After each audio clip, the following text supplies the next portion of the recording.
Swedish designers have a good reputation. It doesn't matter what they produce, be it chainsaws or trucks, they build high quality and well thought out mechanisms. Perhaps this is their national trait. It's also true for the Swedish tanks. The country, which hasn't been in a war for the last 100 years, was able to create its own tank building school.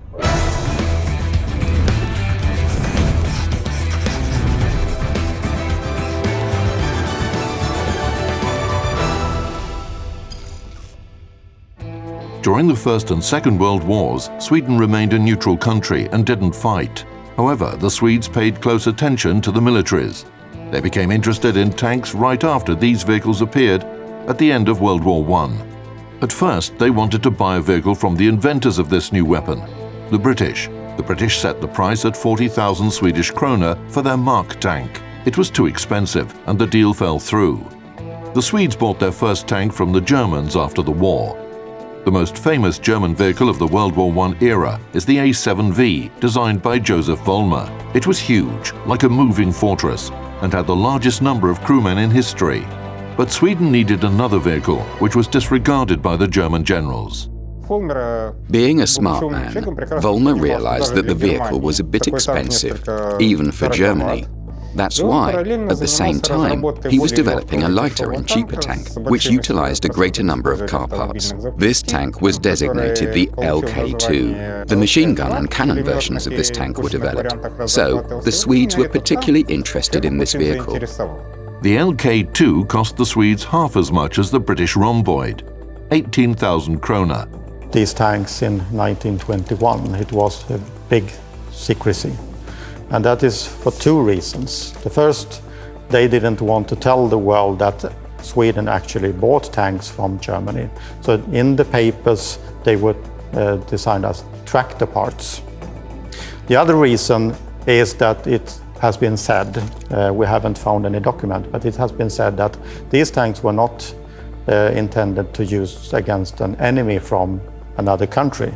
But if Sweden would have had a revolution, these tanks should have been used to protect the king and the government against the revolution in Sweden. So there were two reasons to keep this secret. So the German LK2 became a Scandinavian named the Stridsvagn FM21. For some time, the Swedish military decided that it was enough. The Swedes were just running different tests on this tank. They tried to understand what it was and how much they needed it. Having summarized their experience, the Swedish military defined the requirements for a new tank in the late 1920s. Besides the traditional requests of a bigger gun and thicker armor, the Swedish specificity was also taken into consideration. A poor Nordic country, the Swedish north was a completely wild area where the Laplanders roamed on reindeer. The population was low, industry was underdeveloped. There were many forests, lakes, rivers and other obstacles in the country that were hard for the tanks to overcome. The Swedes had to keep in mind that there wasn't a lot of money in the treasury. They couldn't build everything they wanted. But sometimes they also remembered an old proverb, "We're not rich enough to buy cheap things," and tried to design expensive and high-quality things. Among other things, their own tank program meant a certain share of confidence in the future. And if you look at post-war Europe, you'll see that everyone was working on tank development, even Germany, who weren't allowed to. So the Swedish military ordered a light vehicle weighing no more than 12 tons, so that most bridges could cope with their weight. A tank should not only fight well, but also reach the battlefield in time. It was a very strict requirement at the time. Track durability in the 1920s was poor. Tanks couldn't go long distances under their own power, just a few dozen kilometers. A combined wheel and track laying system became a solution. Tanks should move on tracks when in battle and on wheels when on the road. Such a vehicle was introduced by the Landsverk company. The L5 tank was lightly armored and armed with a 37mm gun and 2 machine guns. The main feature of the vehicle was its original running gear. The tank had a normal track-laying mover, as well as 4 large wheels. Moreover, the transition from one mover to another didn't require much crew effort. A special system was designed for this, and it took a couple of minutes to do so. The tank rolled to the battlefield, the tanker pulled a couple of levers, and the vehicle switched to tracks. The tank didn't pass the trials, but two vehicles were built on its base: the tracked L10 and the combined tracked and wheeled L30. Regarding its armament and armour, it was a standard light tank with a maximum 14 mm of armour, a 37 mm gun and a coaxial machine gun. Changing the mover was done so quickly that it didn't require the crew to leave the vehicle. It was a big advantage in comparison to the Christie tanks. So you have the track system as an ordinary tank to drive off-road in the terrain. But to be able to drive on roads, you also had connected to the chassis, you had big road wheels. And when you drove in the terrain, these tracks were used and the road wheels were up in the air. But when you were going out into the ordinary road, you could lower these wheels and then you could drive on the road with the wheels. And with this system you had high mobility with the tracks in the terrain and also high speed possibility on road, up to 75 kilometers an hour. But the L30 was too good and expensive for the Swedish budget. As a result, only one prototype was built. The military preferred the tracked L10. It didn't roll that fast on the road, but it was simpler and better armoured. However, only 3 vehicles were built. These were the first tanks developed in Sweden. But technically, they weren't Swedish. The Germans were involved in their development. According to the Versailles Treaty, Germany wasn't allowed to design its own tanks. But when something is prohibited and you really want it, there are always ways around. The German Krupp company bought out the bankrupt Swedish railroad car company and turned it into a tank building branch. It was the Landsverk company. The German Otto Merker made the biggest contribution to Swedish tank building. He was a tank designer that laid the foundation for the Swedish tank building school. In fact, the Germans actively used all their neighbours who harboured them. As a result, Germany experimented with submarines and aircraft in the Netherlands and tested tanks in the Soviet Union and Sweden. And they tested artillery in a great many places. In the early 1930s, Otto Merker started modernizing the L10. The result of his work was one of the best light tanks of that time. The first mass-produced Swedish tank, the L60. It weighed only 9 tons, was very comfortable for the crew, and became the first mass-produced tank in the world to be equipped with torsion bar suspension. Its first version was only exported. 2 tanks were bought by Ireland. Austria and Hungary bought 1 each. The Hungarians developed their own tank on the L60 base, the 38M Toldi. The improved variant, Strv M-43, entered service in the Swedish Army. If we take only technical characteristics, the Swedes had one of the best tanks in the world before the beginning of World War II. It was one of the most successful Swedish pre-war tanks. Its modifications remained in service up to the mid-1950s. The L60 is the only Swedish tank that had to fight. It happened in the Dominican Republic during the American landing. They were unlucky to engage in combat against the Patton tanks, and of course, it ended badly for the pre-war light tanks. The L60 was knocked down. Nevertheless, the last 5 vehicles of this type were removed from service in the early 2000s. The Landsverks were excellent vehicles. But the tank industry capabilities couldn't keep up with the desire of the Swedes to equip the army with tanks as soon as possible. The example of the neighbouring Denmark and Norway, which were occupied by Germany, showed what neutrality, not backed by the force of arms, was worth. It was a problem for Sweden, but it was also a blessing. The Swedish engineers were good with their hands, but there were very few engineers, and they couldn't produce a lot of vehicles and make them cheap. In the late 1930s, the Czech Czechadair company developed a small tank, a tankette, on Sweden's request. It was introduced into service as the Strv M-37 AH4. The combat value of a machine gun tankette wasn't high, but they served as training vehicles until the late 1950s. In order to expand their tank park as soon as possible, the Swedes bought another checkered air vehicle, the LT VZ-38. Although the Czech vehicles were outmatched by the Landsverk vehicles, it was easier to produce them. If you put one vehicle against the other in an open field, the Swedish vehicle would win. But the thing is, tanks almost never fought in an open field. This is how the Strv M-41, also known as the TNHSV, appeared in the Swedish army. It was different from the Czech, with its radio mounted in the turret and engine.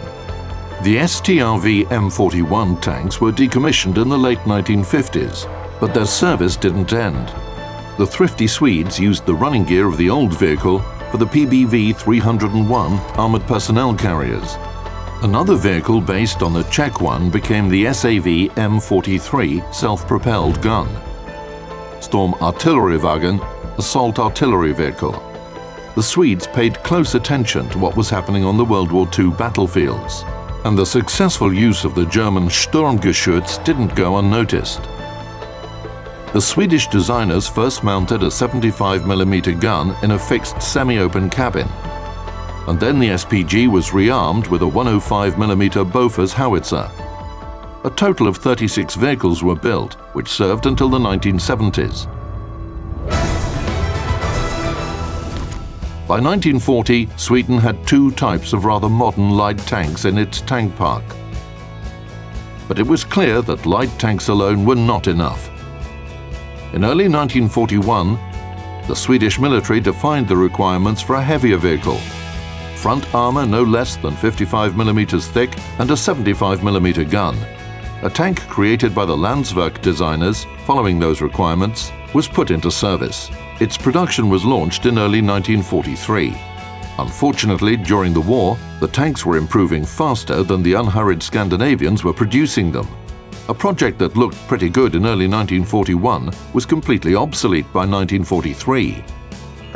When we asked at the Hässleholms Museum why the gun was so short, a museum worker told us that Swedish law was one of the reasons. According to law, the gun mustn't protrude beyond the vehicle's hull. The weak anti-tank characteristics of the Strv M-42 with its short 75mm gun were obvious immediately. The Swedes also clearly saw that the development of a new tank or modernization of the current one could drag on and on.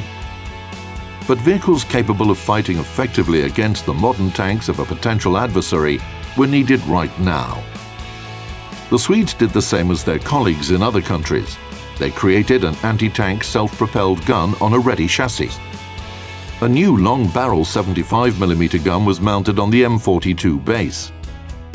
Front armor was 70mm thick, but the crewmen of the new SPGs had to forget about the traditionally good ergonomics of the Swedish tanks. The same museum worker who we talked to in Hässleholms told us that the gunner of this SPG had to have pole dancing skills because his left leg literally twisted around the device, and he walked quite strangely for some time after he had left the vehicle. The development of this SPG dragged on as well. Although the first prototype was built in the winter of 1943, due to a delay in the gearbox development, the first mass-produced PVKV M-43s was shipped to the Army in only 1946. There wasn't much to choose from. Until 1953, the M-43 was the only vehicle at least somewhat capable of fighting against modern tanks. The Swedes managed to solve this problem by purchasing the Centurions. Sweden faced both financial and industrial limitations, as well as the fact that weapons improve most during a war. The USA, USSR, and France had enormous experience in this, and they just had to adapt it to certain requirements. But the Swedes had been on the lookout for what they really needed for quite a while. Like, what do we need? Do we need exactly this? Maybe we should try that, and so on. Their post-war program proves, funnily enough, that any lack of ideas in modern tank design leads to the fact that it's easier to buy a ready-made tank from a neighbor than develop your own vehicle. But the Swedes still tried to rely on themselves whenever possible. The most realistic solution to this problem was the idea to rearm the Strv M-42 with a more powerful artillery system. Several projects for a new turret were suggested. An oscillating turret with an autoloader, like in the French AMX-13, but eventually the classic turret type was chosen. The LV-Can M36 AA gun was picked as the main gun. To mount it onto a tank, the designers had to shorten it and equip it with a new recoil system. Vehicle modernization also included replacement of the engine and other lesser changes. The armor thickness of the new turret was 20 to 30 millimeters. The renewed vehicle was designated the Strv 74. Coincidentally, the Strv 74s remained in service just until the 1970s. The peace after World War II didn't calm the souls of the neutral Scandinavians. On the contrary, the Cold War made the thought of an invasion of tank hordes from the east a persistent nightmare for the Swedish military. Suddenly, it appeared that a new, even more horrific war could break out very soon, and this time things would certainly go bad for them. So, they had nothing to do but start developing their own tank under these conditions. The Swedes implemented a number of original technical solutions in their new tank. The Strv 103 received a 105mm gun with increased muzzle velocity, an autoloader, the unique hydro-pneumatic suspension, which allowed it to sit up, and a gas turbine as the main engine, plus an auxiliary diesel engine. The mass production of this vehicle was launched in 1966. The designers of the S-Tank had the idea and the demands to build the tank with a low silhouette, frontal armor that was very capable, and a big gun. It should also be very easy for a conscript soldier to drive and to use. So that was the major part that was for the program for this tank. For that time, it was an insanely high-tech vehicle. The Swedes proved once again that if you create a very limited edition and very expensive vehicle, you suddenly get a vehicle that is ahead of its time.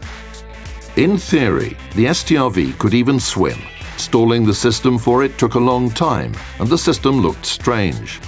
A canvas was put above the tank. It then looked like a glass or a pot with a massive bottom. Its swimming speed reached 7 kilometers per hour. The driver stood on the deck and controlled the vehicle with the help of cables. A similar system was used earlier by the Americans.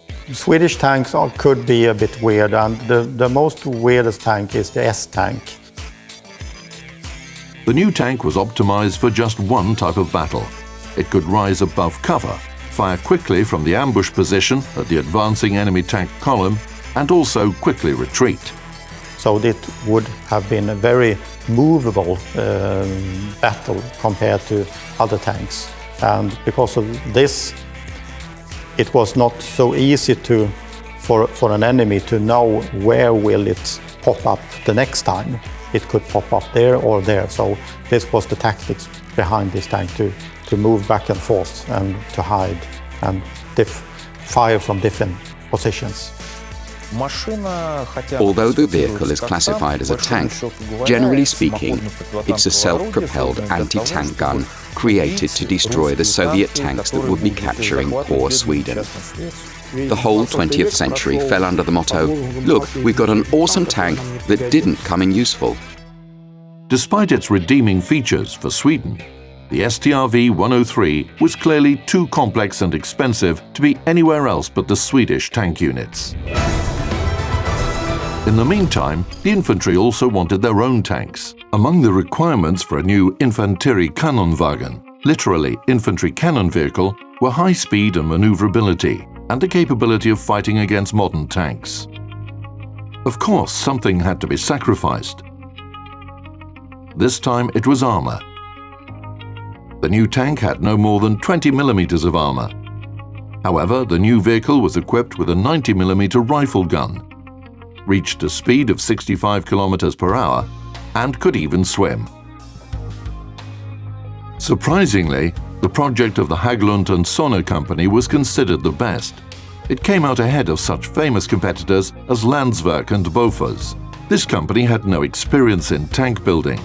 On the one hand, a 90mm gun wasn't enough in the 1960s. On the other hand, the main adversaries of the IKV-91 would be the numerous lightly armored vehicles of the Soviet divisions, AFVs, IFVs, and the PT-76. Also, the Swedes thought that the newest and most powerful Soviet tanks would advance in Central Europe. And even the IKV-91 could fight well against the old T-55. It can be said that it's the later analogue of the Soviet PT-76, a more successful one and with a big export capacity, if only it wasn't so expensive, as was typical of good Swedish products. Besides vehicle mass production, the Swedes experimented a lot. For example, they wanted to create a heavy tank, like the French AMX-50. They built a wooden prototype model, but it didn't go any further. The development of their SPGs moved forward. It led to the creation of one of the most impressive vehicles in the world of tank building, the band cannon. It's quite a unique system. It fires all 14 shells in less than a minute.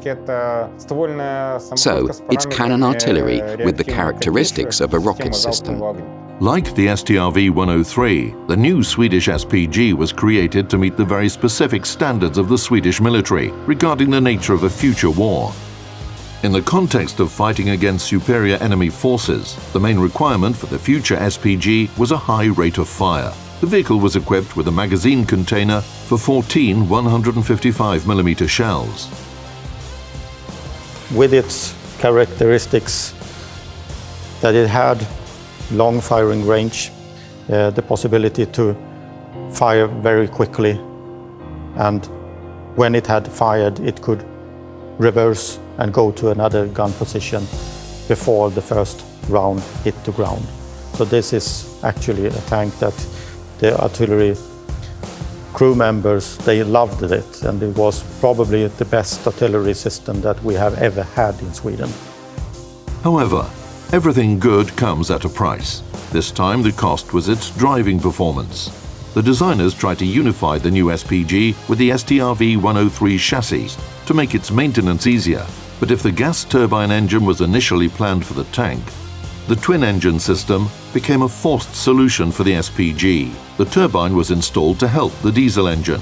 The Rolls-Royce K60 was economical, but its 240 horsepower obviously wasn't enough to propel the SPG of more than 50 tons. The second engine became an improvement, but they had to forget about the economic efficiency. The fuel distance of the SPG was little more than 200 kilometers.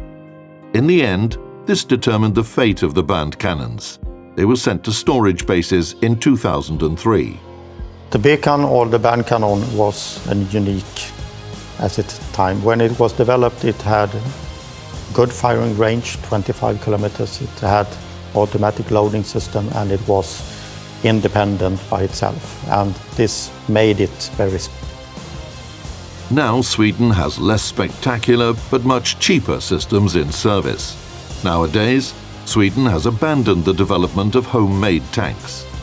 The army switched to German Leopards. The Swedes still have some projects that can be implemented, but Swedish tank building doesn't exist today.